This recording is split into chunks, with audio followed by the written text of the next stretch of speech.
ಟಿವಿ9 ಡಿಜಿಟಲ್ಗೆ ಸ್ವಾಗತ. ನಾನು ದತ್ತಾತ್ರೇಯ ಪಾಟೀಲ್, ಕಲಬುರಗಿ ಜಿಲ್ಲಾ ವರದಿಗಾರ.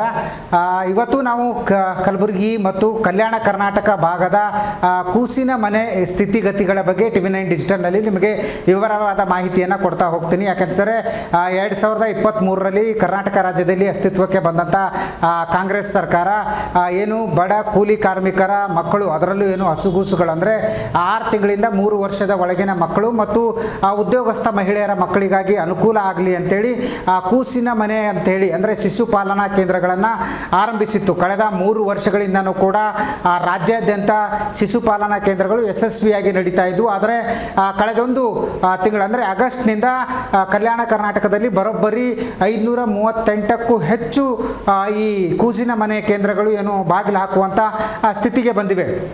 ಕೆಲವೊಂದು ಕಡೆ ಸಂಪೂರ್ಣವಾಗಿ ಏನು ಈಗಾಗಲೇ ಕಳೆದ 15 ದಿನಗಳಿಂದ ಬಾಗಿಲು ಹಾಕಲಾಗಿದೆ. ಯಾಕೆಂತಂದರೆ ಈ ಕೂಸಿನ ಮನೆಗಳ ಮೇಂಟೆನೆನ್ಸ್ಗೋಸ್ಕರ ಏನು ಸರ್ಕಾರ 15ನೇ ಹಣಕಾಸಿನ ಯೋಜನೆಯಡಿ ಏನು ಅನುದಾನವನ್ನು ಬಳಸ್ಕೊಳ್ತಿತ್ತು ಮತ್ತು ನರೇಗಾ ಯೋಜನೆಯಡಿ ಅಂದರೆ ನರೇಗಾದಲ್ಲಿ ಸಾಮೂಹಿಕವಾಗಿ NMR ಸ್ಕೀಮ್ಗಳನ್ನು ಹಾಕಿ ಅದರಲ್ಲಿ ಏನು ಈ ಕೂಸಿನ ಮನೆ ಕೇರ್ ಟೇಕರ್ಗಳೇನಿದ್ರು ಆ ಕೇರ್ ಟೇಕರ್ಗಳಿಗೆ ಗೌರವಧನವನ್ನು ನೀಡ್ತಾ ಇದ್ರು. ಆದರೆ ಜುಲೈ 1ರಿಂದ ಕೇಂದ್ರ ಸರ್ಕಾರ ನರೇಗಾ ತೆಗೆದು VB ರಾಮ್ಜಿ ಯೋಜನೆಯನ್ನು ಜಾರಿಗೆ ಮಾಡಿರೋದ್ರಿಂದ ಸಹಜವಾಗಿ ಈಗ ಈ ಕೂಸಿನ ಮನೆಗಳಿಗೆ ಬೀಗ ಜಡಿಯುವಂಥ ಕೆಲಸ ಶುರುವಾಗಿದೆ.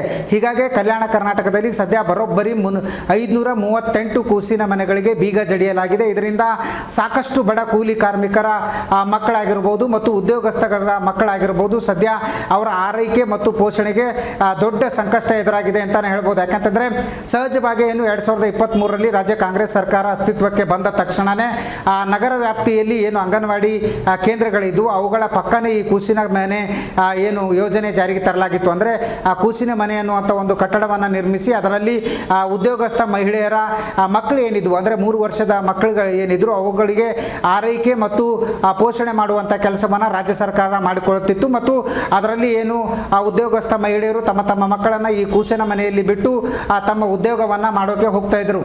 ಮತ್ತು ಗ್ರಾಮೀಣ ಭಾಗದಲ್ಲಿ ಈ ನರೇಗಾ ಕೂಲಿ ಕೆಲಸಕ್ಕೆ ಬರ್ತಕ್ಕಂಥ ಏನು ಮಹಿಳೆಯರಿದ್ದರು ಆ ಮಹಿಳೆಯರ ಮಕ್ಕಳ ರಕ್ಷಣೆಯ ಜವಾಬ್ದಾರಿಯನ್ನು ರಾಜ್ಯ ಸರ್ಕಾರ ಹೊತ್ತಿತ್ತು. ಅದು ಕೂಸಿನ ಮನೆಯ ಮೂಲಕ ಸಾಕಷ್ಟು ಬಡ ಕೂಲಿ ಕಾರ್ಮಿಕರಿಗೆ ಈ ಯೋಜನೆ ಸಾಕಷ್ಟು ಅನುಕೂಲ ಕೂಡ ಆಗಿತ್ತು. ಯಾಕಂತಂದರೆ ಸಹಜವಾಗಿ ಬಿಸಿಲಿನಲ್ಲಿ ನರೇಗಾ ಯೋಜನೆಯಡಿ ಕೂಲಿ ಕೆಲಸ ಮಾಡುವಂಥ ಹೆಣ್ಮಕ್ಕಳಿಗೆ ತಮ್ಮ ಮಕ್ಕಳನ್ನು ಸಾಕೋದು ಮತ್ತು ರಕ್ಷಣೆ ಮಾಡೋದು ದೊಡ್ಡ ಕಠಿಣದ ಕೆಲಸ ಆಗಿತ್ತು. ಹೀಗಾಗಿ ಈ ಕೂಸಿನ ಮನೆಯಲ್ಲಿ ತಮ್ಮ ಮಕ್ಕಳನ್ನು ಬಿಟ್ಟು ತಾವು ಕೂಲಿ ಕೆಲಸಕ್ಕೆ ಬರ್ತಿದ್ರು ಮತ್ತು ಸರ್ಕಾರವೇ ಏನು ಕೇರ್ ಟೇಕರ್ಗಳನ್ನು ನೇಮಿಸಿತ್ತು. ಆ ಕೇರ್ ಟೇಕರ್ಗಳು ಈ ಕೂಲಿ ಕಾರ್ಮಿಕರ ಮಕ್ಕಳನ್ನು ಸಾಕಷ್ಟು ಏನು ಅಂತಂದರೆ ಪೌಷ್ಟಿಕಾಂಶಗಳ ಆಹಾರ ಆಗಿರ್ಬೋದು ಮತ್ತು ಆರೈಕೆಯನ್ನು ಮಾಡ್ತಿದ್ರು. ಏನು ಕೂಲಿ ಕಾರ್ಮಿಕ ಮಹಿಳೆಯರು ಕೂಡ ಆರಾಮದಾಯಕವಾಗಿ ತಮ್ಮ ಕೆಲಸವನ್ನು ಮಾಡ್ತಿದ್ರು. ಯಾಕಂತಂದರೆ ತಮ್ಮ ಮಕ್ಕಳು ಸೇಫ್ ಆಗಿ ಏನು ಸರ್ಕಾರದ ಕೂಸಿನ ಮನೆಯಲ್ಲಿ ಇದ್ವು ಅನ್ನುವಂಥ ಒಂದು ನೆಮ್ಮದಿ ಆ ಮಹಿಳೆಯರಿಗಿತ್ತು. ಆದರೆ ಕಳೆದ ಆಗಸ್ಟ್ 1ರಿಂದ ಅಂದರೆ ಬರೋಬ್ಬರಿ ಇವತ್ತಿಗೆ 16 ದಿನ ಆಯಿತು.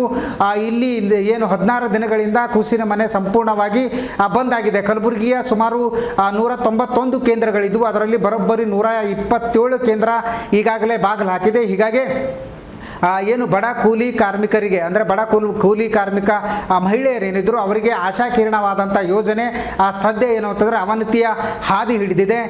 ಸದ್ಯ ಖುದ್ದು ಏನು ರಾಜ್ಯ RDPR ಅಂದರೆ ಗ್ರಾಮೀಣಾಭಿವೃದ್ಧಿ ಸಚಿವರಾಗಿರ್ತಕ್ಕಂಥ ಪ್ರಿಯಾಂಕ್ ಖರ್ಗೆ ಅವರು ಏನಿದ್ರು ಹಿಂದೆ ಅವ್ರನ್ನ ನಾವು ಟಿವಿ9 ಪ್ರಶ್ನೆ ಮಾಡುವಂಥ ಸಂದರ್ಭದಲ್ಲೂ ಕೂಡ ಅವರು ಅದೇ ಉತ್ತರವನ್ನು ಹೇಳಿದರು. ಏನು ಆ ಖಾತೆ ನಿರ್ವಹಿಸಿದರು. ಕಳೆದ ಏನು ಆಗಸ್ಟ್ 3ವರೆಗೂ ಕೂಡ ಇದೇ ಪ್ರಿಯಾಂಕ್ ಖರ್ಗೆ ಅವರು RDPR ಖಾತೆಯನ್ನು ನಿರ್ವಹಣೆ ಮಾಡಿದರು ಮತ್ತು ಅವರೇ ಈ ಯೋಜನೆಗೆ ಚಾಲನೆಯನ್ನು ಕೊಟ್ಟಿದ್ದರು. ಆದರೆ ಆ ಕೇಂದ್ರ ಸರ್ಕಾರದ VB ರಾಮ್ಜಿ ಯೋಜನೆ ಜಾರಿಗೆ ಬಂದ ನಂತರ ಈ ಸಮಸ್ಯೆ ಆಗಿದೆ. ಈ ಬಗ್ಗೆ ನಾವು ಆ ಕೇಂದ್ರದ ಗಮನ ಸೆಳಿತೀವಿ ಅನ್ನುವಂಥ ಒಂದು ಮಾತುಗಳನ್ನು ಕೂಡ ಹೇಳಿದ್ದಾರೆ. ಆದರೆ ಸಾಕಷ್ಟು ಬಡ ಮಹಿಳೆಯರಿಗೆ ಉಪಯೋಗ ಕೂಡ ಆಗಿತ್ತು ಮತ್ತು ಆ ಕೇರ್ ಟೇಕರ್ಗಳೇನಿದ್ರು ಸುಮಾರು SLC PUCವರೆಗೂ ಕೂಡ ಶಿಕ್ಷಣ ಕಲಿತಂಥ ಆ ಕೇರ್ ಟೇಕರ್ಗಳೇನಿದ್ರು ಅವ್ರಿಗೂ ಕೂಡ ಒಂದು ಉಪಜೀವನ ಆಗಿತ್ತು.